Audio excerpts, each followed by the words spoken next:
Here we go, crossfire once again. We have the Protoss player, the top right position, starting in that. It is MVP Genius. Yes, indeed. And down here at the bottom left is a very, very tough opponent for him. None other than Incredible Miracles, NesTea. Zerg versus Protoss, and we have a scouting probe already on its way. Genius, after building the pylon at 9 supply, immediately sends his worker towards the main base of his opponent to have a look what's happening. Of course, he wants to know when that hatchery is going to place down, when his opponent is getting gassed, in order to know a little bit more about the timing for metabolic boost and all that stuff. Here we go. He sees the gas and will probably try to block the expansion quite a little bit. Well, at the same time, even if NesTea had been planning on hatching first, he might have decided, okay, there's a probe here. He's 99% going to block my hatchery, so there's no point in trying to make that hatchery. I'm going to have to build a pool anyway. Might as well pool first now, and he does go gas pool after all. And Genius, I think he's like, all right, well, now I've been here long enough to force that. I'm going to go ahead and go into his base and see what he's doing. And Genius playing very conservatively, going at the top of his ramp instead of trying to expand. And right now, of course, Genius is also aware that metabolic boost will hit quite soon. If the Zerg player goes for just the pool without the gas, takes his expansion, and then as a Protoss player, you are well aware that there is no early pressure coming from the Zerg player. You can start off with some Stalker harassment, for example, as you know that the metabolic boost timing will be quite late. But with that early gas and the pool as well, it's of course a little bit too risky to move out with the Stalker. As soon as metabolic boost hits, your Stalker will be outmatched in terms of speed, and when the Zergling is surrounded, you will be done for. Not blocking the expansion spot with a pylon, by the way, because it's kind of pointless. Yeah, exactly. With that build that NesTea is using right now. Exactly. As you can see, Zergling's already out chasing out the probe. Yep, exactly. The Zerglings would just kill off the pylon anyways. It would not be worth the time. And he does get that expansion down at his natural. While we were waiting for this game to heat up, I did want to make a couple corrections, by the way. Thank you, Clutch SC, for tweeting me and letting me know that is the Crucio shot cannon that the tanks have. And I apologize to ESV for saying your name wrong. It's actually Esports Vision, not Esports Voice, so shout out to Esports Vision. They put on some good tournaments. Very good stuff. In any case, by the way, if you want to add me on Twitter, I am at Moletrap on Twitter. Keldor, what is your Twitter? At Keldor. At Keldor. Very good. I like it. Yes. I like the simplicity. Very good stuff. Yeah, so go ahead and add us on there. You can tweet at us and tell us what you think of the games. Tell us when my microphone isn't on. Thanks to everyone that tweeted at me and let me know my mic wasn't actually working earlier. And somebody should have told us. But by the way, we have once again, surprise, surprise, the Stargate. Oh, actually, that's not a surprise at all. I know you know that, but yes, Genius. I think has he gone Stargate every? He's gone Stargate every single game. Yeah, he did against all matchups. All right. Of course, once he went Stargate into carriers, that was a bit zany. And there's that Void Ray coming out. He loves his Void Rays against Zerg. Now, in his game against Life, he didn't do anything at all with it. He didn't do anything, and he was actually behind as a result of going for that Techno. In this the only thing that Void Ray did in the whole game was looking pretty. Well, and it was pretty good looking, you have to admit. Yeah, it was a beautiful Void Ray, I give you that. It was beautiful. They're like flying chandeliers, right? But in this case, he's actually going for Void Rays off one base instead of off two, and so he might actually use it to expand, actually. He might just kill Overlords and use it to expand. That's, by the way, one of the reasons why nearly every girl that starts with StarCraft 2 is picking Protoss as the race. Really? Yeah, because they have so many jewels and gems, and they're shiny. Really? I've asked a couple of girls why they picked Protoss, and that was the answer they got. Interesting. And that Overlord revealed... Well, basically, that Overlord at least got the scouting information that there is a Void Ray in the game, but he had to pay with his life for that information. NesTea happy to sacrifice that pawn. He's on 42 supply right now against 44, and there's that expansion for Genius as well. Of course, NesTea is throwing down that Evolution Chamber in order to get the ability, the option for Spine Crawlers. He has Queens in the mix as well. They're eagerly awaiting the arrival of the Void Ray and chasing it off. Yep, so no damage done by the Void Ray again by Genius. He can still just use it to, you know, gain map control, clear out the towers, clear out overlords, that kind of thing. He doesn't even use a follow-up with Phoenix. Usually you build at least 2 Phoenix in order to be able to get into the main base of your opponent, lift off a Queen, kill it. But he doesn't do anything at all. He just wants to force NesTea to build a bunch of Spore Crawlers, the additional Queens. But NesTea is not overcommitting to the defense against that airplay. He is just playing very, very solid right now. He has 4 Zerglings on the map. Those Queens is tagging to Lair, getting an additional Spine Crawler. And he's playing just a very, very structured and stable game right now with a very good economy. Actually, you know what? Come to think of it, of the female StarCraft players I know, I don't think I actually know any that play Protoss. Really? Yeah. My friend Peanut, she plays Terran. And my other friend Navi, she plays Zerg. And I think Flo plays Terran as well. I'm not actually sure about her race, so I'm not sure. But those are all... Peanut is a caster, and Navi is actually a very high-level Zerg player. Zerg StarCraft player. I think she's the leader of a all-female StarCraft clan, but she plays Zerg, so... But she plays it because she likes StarCraft, not because of the prettiness, so maybe that's the difference there. Might be. Oh, and Queen's going after that Void Ray. Is it gonna get chased off? He's just using the Void Ray kind of like a Phoenix and scouting around with it right now. And we have the macro hedge for NesTea, and NesTea is on 66 supply against 70 for Genius, and that Void Ray is not able to accomplish a lot, to be honest. He's gotten a couple of kills. We have the Spire being built. We mentioned earlier already that on a map like Crossfire, Mutalisks are very strong as well. Pathogen Glance is being researched, and oh, finally the Void Ray. No! Here we go.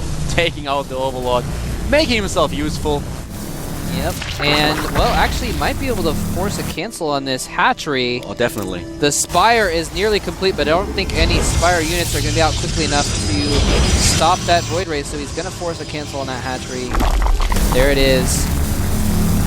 And once again, we have Genius in the matchup against Zerg playing really, really passive.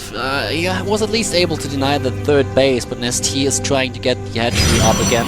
While we have the Blink ability being researched for Genius, he's just trying to get all those Blink Stalkers. He knows that a potential strategy of his opponent will be the use of Mutalisks, and he just needs to have Blink in order to deal with the harassment of units from the Zerg player. There's that Spire that we've been talking about. 6 of the Infestors are being built. The +1 attack upgrade for the air units being researched, as well as +2 for the Zerglings. And with 94 supply, NesTea decides that it's time to put some pressure onto his opponent, maybe force a bunch of force fields. Here we go, assembling everything. 2 of the hallucinations should have scouted those lings as well. And it's Infestor time. It is Infestor time indeed. And, ooh, looks a trap. Trap. But he's not going to spring it right now. There's the Infestors. That could be really bad if he was march on top of that and have all that unburrow in the midst of a fungal or something like that. But here he comes in. He's just probably going to... He might go for this really... this infested Terran attack. Oh! Fungling a lot of the units. If he gets another couple fungals off, he can kill all those sentries. The first Infestor, here we go. All the sentries pop. All of them are down, but still with that Void Ray, those cannons, he will be able to defend against that pretty annoying situation for Genius nonetheless. Researching the +1 attack upgrade, and here we go. 2 Corruptors taking care of the Void Ray while the Zerglings try to kill the rest of the army, but there are not enough of them, and NesTea is a little bit over-eager in that situation, to be honest. Yeah, this is really strange. I mean, we've seen this before. Zerg players will do this off 2 base. They'll get fast Infestors and go in for kind of a Zergling infested Terran attack while they take their 3rd, but NesTea, he didn't quite have as many Infestors as we sometimes see with that, and he used a few Fungals, which was good because he killed all the sentries with 3 Fungals, but just didn't really do very much damage there. Genius had a lot more forces than he was expecting, I think. With the armor upgrade, +1 research for Genius, being researched right now. Oh, that was cutting it close to the pylon. Oh, does get it on the side of that creep there. But he should have been able to see that. Here we go. That's the attack by the Blink Stalkers, taking out the Queen immediately, and now just focusing the drones and the hatchery, while from behind there are the Zerglings. They don't have an armor upgrade so far, and the Zealots have the +1 attack, so they can 2-hit a Zergling, which is huge in that encounter. And again, oh, look at that wall. there's just no way that those Zerglings will kill a lot of you. Oh, beautiful fungal! And now the Zergling, the Zealots are in for a lot of trouble. But once again, he's trying to defend against that push. Is he able to get into the main base? No, he's not. Nope, those Zealots are just way too strong against those Zerglings. Even with the fungal growth on top of them, able to do a lot of damage. And, oh, blinking over to try and trap those Zerglings. Doesn't quite trap them, but gets a lot of free kills as those Zerglings exit the area. NesTea, I think, is taking his base at the bottom right again, which is what he needs here. But, oh, look at this. A couple of Infestors just march. Oh, they're going to march right under this Observer as it pops out. But there is a cannon. There is a cannon in the main base. Oh, there is in the main. Okay. Of the Protoss player as well. Here we go. And the thing is that I really have to mention is that Genius isn't looking all too bad, and NesTea with a couple of decisions that weren't probably his best today. And the Protoss player is expanding. He tries to get a third Nexus, while now NesTea is just getting upgrade after upgrade. He's getting the +2 attack upgrade for his air unit. He's getting the armor upgrade that he needs so desperately. And we already have some Archons in the mix to deal with all those Zerglings. With a mini splash they do and the extra damage against Bio, they are really good to go for. Yeah, they are a good unit. Oh, and he's going to fungal those Zealots. It takes a lot of fungals to kill those Zealots, though. He needs to have some other units in this mix to fight. The Zerglings are not going to cut it against Zealot Archon. The Infestor's caught as well. The Zerglings are trapped down here. But he actually managed to get away with most of the units, but he has to deal with this army as it barrels down towards his third base in the bottom right. NesTea trying to play with the small run by, and he really needs to win right now. Going for 11 Mutalisks, 12 of them, +2 attack upgrade for his opponent being researched. And once again, the defense of Genius is not looking all too shabby. And the Zerg player losing his expansion while attacking the second base of the Protoss. And now all those Lings are about to die, dealing some damage still. I'm not too sure if that's going to work out in NesTea's favor. He's on 150 supply against 120. He has the advantage in upgrades, but he lost his third base once more. Yeah, this is both players just getting bases and losing bases, but in the end of that battle, Genius keeps his third at the right side of the map. There it is, and NesTea lost his third at the bottom right-hand side of the map. So, NesTea is fallen behind here. He's actually at 2 base versus 3 base right now. Genius has a commanding lead, and NesTea doesn't really have anything to deal with what Genius has. He's gotten Mutalisks to deal with the Zealots, but now that the Archons are in play, he can't really deal with it that... Oh, no! Oh, those drones are in for some pain. But retreating. 134 supply against 118, and now NesTea attacking the third base of Genius. There's the army of the Protoss player trying to take out all those Zerglings. He has to. He's retreating. Actually, he's sacrificing the Nexus. Is he serious? I don't know. Maybe he was thinking about exactly what's going on there. Falling back to the main for when the mutas inevitably go and fly past. And here they come in here. NesTea's just trying to count on his mobility to just do counterattacks to keep Genius in his base, but Genius is dealing with it very well. We may actually see Genius get that pride win when, you know, even if you're eliminated, if you can get that last win to show you're not going to just go 0-4, then, you know, it's kind of like your pride on the line, and Genius might in fact get that. Here comes those Zealots taking out the hatchery here. I like those Zealots quite a lot because NesTea is now just trying to pin Genius down in his main base in order to get a decent economy up again. So far, the Protoss player has been able to deny every expansion of the IM player, but now Genius not only playing passively, trying to send in Zealots, trying to just deal some damage while defending against all those Mutalisks, but he has to be careful. There are not enough Stalkers. He has to blink away only one Archon. That won't be enough, but that blink kills a whole bunch of Mutalisks. So NesTea losing a lot of units, and he's down to 95 supply against 108. Yeah, he's been behind in supply the entire time. He did at least take out Genius's third base. He saved his third to the left for temporarily. I actually don't see it there. I wonder if some more Zealots came in there or something like that. I can't quite see that on the minimap if that base is there, but either way, okay, he's making a new base at the bottom right as well. Lots of spine crawlers there in case he was just trying to hold off with spines. Only 22 harvesters left. Sorry for interrupting you right there. For the Protoss player, 44 for his opponent. So NesTea, after all, dealing a lot of damage to the economy of Genius, and Genius is now just attacking, he's just going for it. He's like, okay, what the hell, I have the army advantage, I need to deal some damage right now.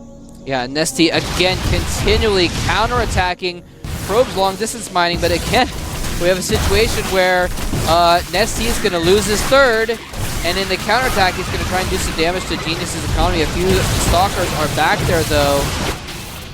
And I wonder if that might even be what what Genius needs to do, is maybe start splitting his army a little bit more and keeping some more at home for these defending these counterattacks, and not sending his entire army out to pick off the bases, because he does have a very big army advantage right now.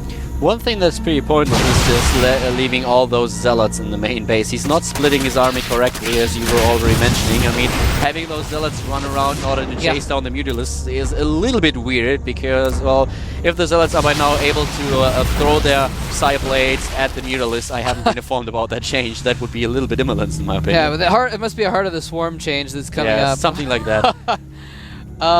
It's just weird to see Zealots chase down Mutalisks. Yeah, he must have his entire army on one hotkey, I imagine. He's just moving the entirety of its army towards the general direction of the Mutas, who are again running circles around this army along with the Zerglings, running all around and just avoiding Genius's army altogether. He knows he can't engage directly. If Genius just attacked full on, well, actually, those spine crawlers might not be able to defeat him, but if they came to a face-to-face battle, Genius would win very easily. Yeah, definitely. The main problem for the Protoss player get your Mutas out of there! As a Protoss player, you usually don't want to go into a base race scenario against a Zerg player. Most times the Zerg will come out ahead, but now Genius is doing a really good job eliminating those Mutalisks.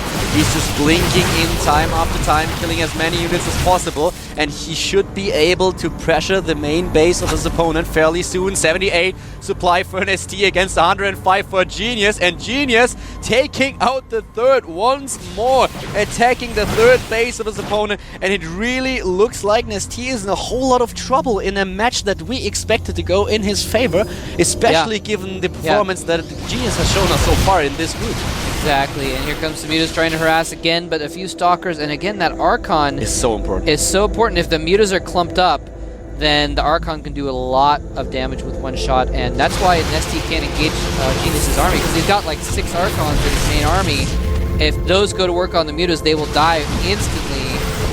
And here we go once again, and NesTea is just taking so many hits with those Mutalisks, and he doesn't have all that much mining going on for him. I don't think he has any mining at all right now. And here comes the Protoss army trying to walk up that ramp. Here's the Blink taking out the Infestor, and this looks grim for NesTea, dropping down to 59 supply, and that base will die, and Genius should be able to bring this baby home. Wow, this would be crazy. Genius, this is crazy. Genius is on the verge of defeating NesTea. Now here's the thing though, Genius is still on those 2 bases. He's not even trying to get a third again right now. He's just trying to win with the army he has now, and he is mined out in his main, and I believe it is natural. And here comes the last attack. He killed off some of the spines in the bottom right. He doesn't have enough spines here, but some of the Zealots can't engage due to the fungal growth. Tons of Infested Terrans going down, but that is all he has. Infested Terrans going down so quickly. The Mutas coming in late to the battle. GG coming from NesTea. Genius with the upset victory, saves a little bit of his pride and is going to exit this group. Well, he's still at 1-3. Taking out NesTea. I mean, he did take out NesTea. Wow. That's amazing. I certainly didn't expect that. Not after the games we've seen from Genius so far. In this no, definitely not. And wow. NesTea is in not only a little bit of trouble now. He's at 1-2 now. He's at 1-2, and this could be a really insane tie, actually. We have Marine King with 2-1. We have NesTea and Live with 1-2. So if Life would be able to defeat Supernova, he would be on 2-2. And if NesTea would defeat Marine King Prime in the last game, we would have 3 players on 2-2. Wow, yeah, and that's happened before in these kind of situations in the up and down matches and what have you, where you get those ties, and sometimes you have to go through 2 or even 3 rounds of tiebreakers to get that solved. So these players might be looking at even more games up ahead, but you know, that it all depends on what happens. If Supernova beats Life, then Life will be eliminated, and then it may just come down to Marine King versus NesTea to see if they can tie. Final showdown. The final showdown, exactly. So we're going to find out in just a minute. Supernova, he's already pretty much secured his spot right now. But so it's kind of, again, pride on the line for him if he can defeat Life, if he can get out of this group 4-0. The round of 8 is selected randomly, so there's no advantage to getting out first in your group or getting out with a 4-0 or anything like that. So it really is just if Supernova can beat Next Life, it's just pride on the line for him. And Next Life desperately needs this win to stay in that possible tie. So we're going to find out another TVZ. We're going to find out what's going to happen in just a moment.